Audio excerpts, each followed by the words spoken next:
2021 iPhone 13 or 12s, everything that we know. Now, we talk way more on this channel about the Mac, but in terms of Apple's focus, it is all about the iPhone. And of course, a lot of the technologies that come out first with the iPhone then make their way over to the Macs and the iPads. Normally the iPad has to wait a year for the features that the iPhone gets, so it's really important to keep an eye on what comes here, because this is the sort of stuff that is going to come to the Mac later. So let's talk about this year's new iPhone. I'm iCaveDave and I simplify Apple so that everything just works for you, and if you want the latest Apple news, leaks and rumours every weekday at 12 UTC, like the video, subscribe to the channel, that's the important bit, and ring the notification bell so that you don't miss a thing. And in this video, all the renders are of course brought to you by RednerBoi Apple Tomorrow. You can find him over on Twitter, Apple_Tomorrow. He'll like it. And he's also got a YouTube channel where he puts on all of his animations of stuff, and they look pretty awesome, so check those out too. Right, let's get into iPhone stuff. First up, what we're going to call it. It's either going to be the iPhone 13 or the 12s. Now, these are the two most likely names. For me, 100%, I would prefer it to be the iPhone 13. The iPhone 12s suggests it's a small upgrade. However, it doesn't even look like it's going to be a small one particularly. It just looks like Apple doesn't want to use 13 because some people think that's unlucky. And that's some bullshit right there. But as I mentioned on yesterday's show, I would actually quite like Apple to realign their naming for the iPhones along with what the chip inside is. So maybe the iPhone A15 instead of the iPhone 13. Because I still think iPhone A15 Pro would work just as well. In terms of the design, the next iPhone is going to have the same body pretty much as the iPhone 12, but in new colours, we assume. And I would love to see these colours mixed and matched between the side bands and the glass on the back. So for example, I would love to see a yellow band with a grey like slate back. I think that would look pretty awesome. And maybe there's a handful of kind of default configurations, but if you order online and you're willing to wait like an extra week for a custom assembly, you could get whatever combination you want from what exists. I think that would be a really cool option and give some more customization to the iPhones. Now, it's also possible that we could get a white bezel on the base iPhones and get the black bezel on the Pros.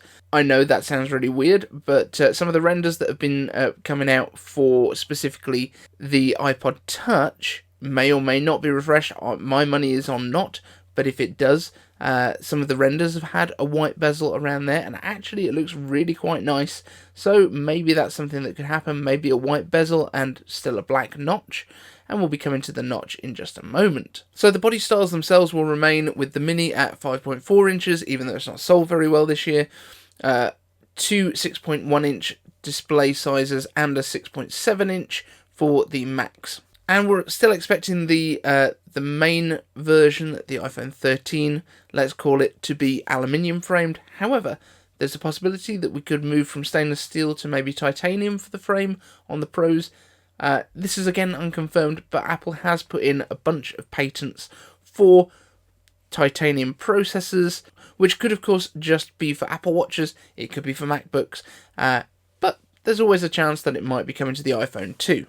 Now, in terms of storage, there have been rumours of a 1TB configuration option, but there have also been recent indications that they may max out at 512. And I think both are kind of accurate. I think the 1TB was something Apple was looking at because of increased storage prices recently, because of this new storage-based crypto. There is a possibility that Apple has just said, no, it's become too expensive to put the terabyte in there in the level of SSDs that we want, so they are going to leave it at 512. We will see what happens, but it looks to me like we're probably going to end up with 512 as the maximum again. That being said, I think probably by the time you get into that sort of storage size, using iCloud storage, probably a better idea anyway. And obviously you need all of that storage to store the images that you're taking, and the images are getting bigger year by year as the cameras get better. And speaking of cameras, the camera bump looks like it's going to be getting even bigger on these iPhones, protruding almost an extra millimetre on some of these models, especially the Pro models, and this is to accommodate larger sensors. And the bigger you make your sensor, the more light you can catch, which means that your night mode images are going to be even better. We have heard that astrophotography is one of the focuses this year, and being able to do that with a phone that you keep in your pocket is kind of mind-blowing. But also, the phones are likely to all be getting the iPhone 12 Pro Max's sensor shift stabilisation, which we believe will be coming to all of the models. The dual camera models look like they're getting a new layout with a diagonal setup, which does give the most space for those camera lenses within that square shape. And when you come around to the front of the phone for the cameras that are there, the notch. It's finally getting smaller. This is width-wise at least, but still the same depth into the screen. And this is thanks to the earpiece being moved up onto the steel band itself. So there's a small cutout into the glass, which will accommodate it against the steel or aluminium band, depending on which model you have. Now, the next generation of iPhone is also expected to keep its Lightning port, so no USB-C coming. And of course, MagSafe charging will still be there too. But it does mean we're not getting that portless phone that had been rumoured for quite some time. We're also expecting the MagSafe magnets to actually get a little bit stronger, which means it's going to attach a little bit more snugly to things like car mounts and all that kind of thing too, which is always good. Now, it's also expected that the next iPhone will incorporate an under-display Touch ID sensor. So this would be adding to the biometrics. It's not going to replace the Face ID that we have right now, but it will give an extra level of security. It could be used in combination with Face ID, or it could be that you can use either. So, for example, if you happen to be wearing a mask, you can use the Touch ID, and if you are holding your phone a little bit awkwardly, the Face ID might be enough. But at the same time, if you're making maybe an Apple Pay purchase over a certain amount, maybe it will require both. The more biometric data that your phone can get from you, the better. And also, there is the possibility that the Touch ID sensor could be being monitored while the phone's in use, so you could set up your iPhone in a way that if somebody else is using your phone, it automatically locks, because that Touch ID registers that this is not you that's using it. We're also finally expecting ProMotion to come to the iPhone with 120 Hz refresh rates as the absolute maximum, but this is still expected to only be coming to the Pro models and not to the base models. So variable refresh rates that can match to the content that you're watching, slow down when you're not doing a great deal, and speed all the way up to 120 Hz to make things super smooth when you are moving the UI around a lot. And potentially also for gaming. Millimeter wave 5G is also very likely to come to more countries beyond the US, so expect to see those antenna slots in the side of more iPhones next year. It's as if 5G is finally going to get real. And it also looks like the LiDAR will remain a Pro-only feature, and I have to say, I think it is a killer feature on the iPhones. The autofocus on these things never fails me. I mean, look at that. It's absolutely rock solid. Plus, having seen what Apple is bringing to FaceTime with portrait mode video, that has to be something that is going to come to the main cameras using the LiDAR sensors too, I hope. So, if you're looking forward to an upgrade this year, or just looking forward to seeing what Apple is doing, let me know down in the comments what is the feature you are looking forward to most, or if I've missed out a feature that you think is coming, or that you've heard is coming, please let me know about that too, because I don't want to miss out on stuff. And we're going to move into your questions with iCave Answers. If you want to ask a question, hashtag iCave Answers down in the comments section, and we'll get to them in a future video. Starting off with William Philippe. What happened to iPhone 9 might very well happen with iPhone 13. Hashtag iCave Answers. So yeah, iPhone 9 just never happened.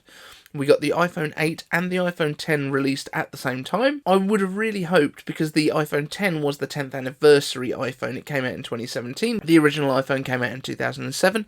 And I think that Apple was intending that they would go to calling it the iPhone 10, and then they could just continue quite happily to just call it the iPhone 10, the iPhone 11, the iPhone 12, and then they went and messed it up the next year with the iPhone XS and the iPhone Tennis Match. So I'm a little bit confused about what they're doing. Yes, they could just skip over the 13 and just call it the 14, but it just seems weird if they do. I don't understand it. And yeah, it'll just make me sad, because there's no reason to do it. People being superstitious is a thing that we should be combating rather than pandering to. But I also understand why Apple would, because they are a company who wants to sell things, and if it would put off a substantial number of people from buying it, then I see why they would not want to do that, when the name actually makes no real difference. It is just narc me a bit. Next up, Euritech. iCave Answers, M1X Max, when? I've heard sometime around late 2021, Q4 of 2021 being October, November. We honestly just don't know at this point. As I've said, I have heard rumours of an event on July the 20th. I would love for that to happen. I'm not 100% confident. I'm not betting any kind of facial hair on this. But it'd be great if that does happen, because nobody else has been talking about that date. So fingers crossed, we have a source.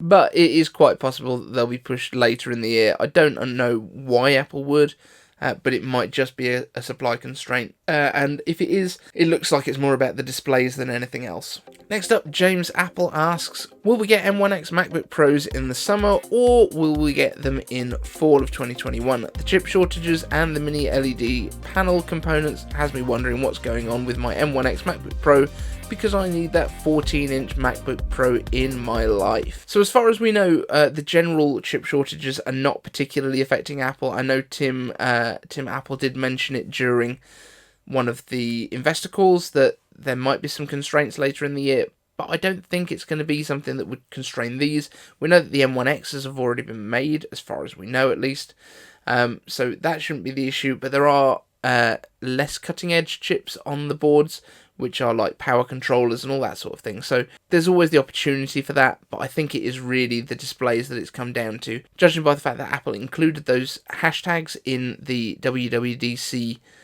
metadata on YouTube, it does look like they were expecting to be able to put them out then when those tags were written, and then they had to pull that segment from the video that was going live. So unfortunate, but it is what it is. We will get them when we get them, I guess. Back to William Philippe. Digital identity cards has a lot of promise for the future, but those of us that value our privacy have to ask how this will work if one has to show an ID to an official. Are we thus implicitly granting them permission to search and peruse our devices? What do you believe will be the impact on our civil liberties? In all honesty, I don't think it will, because if you think about how Apple Wallet works, it's accessible without having to unlock your phone in general. Now, if you want to make a purchase with a card, you will need to unlock it. However, I have a feeling there will be potentially a Face ID or a Touch ID, a biometric, that you can unlock just that card when you need to present an ID, and it will not unlock the rest of your phone. So that would be my thoughts on it. We don't know exactly what the implementation is going to be just yet, but no, unlocking your phone to present an ID shouldn't mean that you need to present your phone for any other investigation, I guess, unless it has a warrant. And Eva H with the list once again. Here we go. Question 1. What legacy Apple products do you still own / have fondness for? So there's a lot of them in here. Just from what I can see from where I'm sitting, I have an iMac G3, an iMac G4, an iMac G5 up there. I have my old iMac I have my old iMac, which is a 2013 model, just there. Other than that, what else do I really use? We were still using the Apple TV. This is the 3rd generation. We were using that until very, very recently, until the last Apple event in April, when the new Apple TV came out. As soon as that came out, we shifted our lounge one up to the bedroom, and this one came out of the bedroom and is now a prop for me. But I have fondness for all of the old stuff, and my loft is just full of the stuff. Question 2. What was the thing / product that made you an Apple fan? Now that's easy. My first Apple product that I ever owned was an iPhone 4.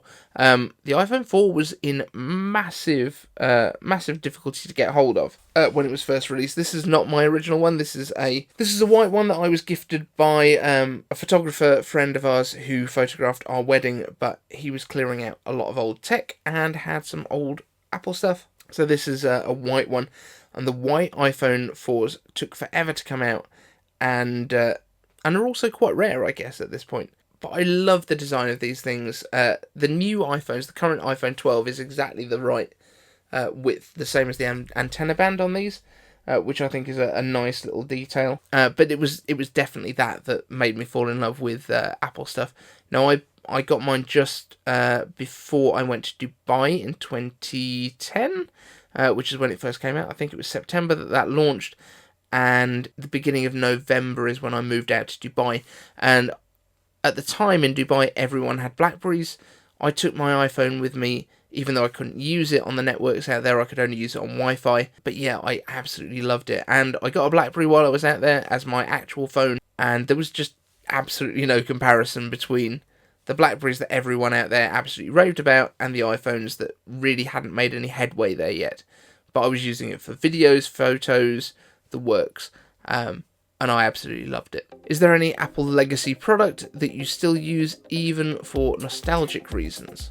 The Harman Kardons are probably the closest to a day-to-day use Apple vintage-ish product that I use, purely because these guys were, I think, around 2001, 2002 that they came out, something around there. They were designed by Johnny Ive, but they're not an Apple product as such, but they were designed to complement the G4 Cube, which my G4 Cube, by the way, is under the desk right now, purely because I've put my Mini under the TV. It was a poor choice because now I have to really kind of slip my hand under to turn the TV on, but little sacrifices to try and make the setup a little bit cleaner. Well, not even for nostalgic reasons, but just because they sound amazing, is the sound sticks. Harman Kardon, but designed with Johnny Ive from Apple. Question 4. Do you see the App Store for iOS, iPad OS, and macOS being merged for remote download purchasing? So, for example, if you wanted to purchase Final Cut Pro on your iPhone/iPad, and you get a notification on your Mac saying Final Cut Pro is ready to download.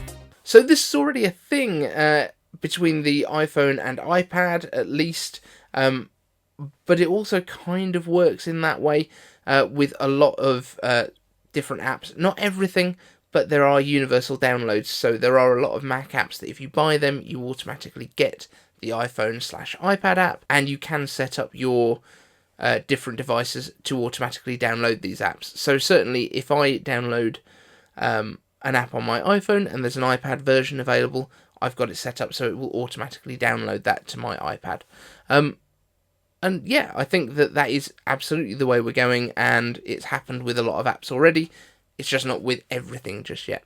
Final Cut, we just need to get that onto the iPad, and then that can work too. And then a little message at the end. P.S. Never apologise that you never put a video out. Sometimes life just happens, and life is more important, especially when you have a partner and or kids to think about. And I do appreciate all the messages that you guys send me. The community on this channel is just amazing. I finally started getting some trolls now, which is great fun, because anytime that I get them, I will just pin their comment with normally a sarcastic response, and you guys just go to town. Just enjoy yourselves, because the community that we've got on this channel, the people that just chat to me and ask questions, is what makes it so much fun for me. You guys are the reason that at 1:30 AM I'm recording this video, because this is the time that I've got. This is the only time that I have to do this. I didn't get to sit down really until midnight to actually start working on this video. I love the fact that I get to do this, and I get to talk about Apple stuff every day. And it's even better that people are actually interested in what I have to say about it. Sometimes. Other times, I'll put a video out and like 7 people will watch it, and that's quite disappointing. But I do really appreciate every single person that's watching, and that's why I kind of feel a little bit guilty when I don't put out a video at least Monday to Friday. I want to put out more, but life is happening right now, and I'm trying to balance both things. So, thank you so much for caring, and thank you so much for being here and watching. And if you haven't subscribed already, I'd really appreciate you pressing that button. Thanks so much for watching, and we'll see you in the next one.